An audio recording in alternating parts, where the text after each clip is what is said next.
KKR versus Punjab கிடையே ஒரு match பார்த்துங்க. இந்த மாதிரி ஒரு மேட்ச் நான் பார்த்ததே இல்லை. அந்த லோ ஸ்கோர்லயும் அவ்வளோ பெரிய த்ரில்லரா இப்படியா அப்படியான்ற மாதிரி ஒரு பயங்கர என்கேஜ்மெண்ட்டா ஒரு மேட்ச் போயிருந்தது. குறிப்பா ஸ்ரேயஸ் ஐயருக்கு ஒரு கோபம் இருக்குத்தானே செய்யும்.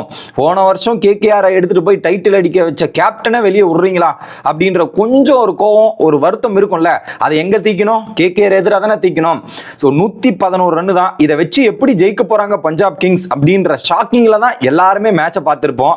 அதை வச்சு நான் ஜெயிப்பேன், அதை வச்சு ஜெயிச்சு காட்டுவேன்றத ஸ்ரேயஸ் ஐயர் ப்ரூவ் பண்ணியிருக்காரு.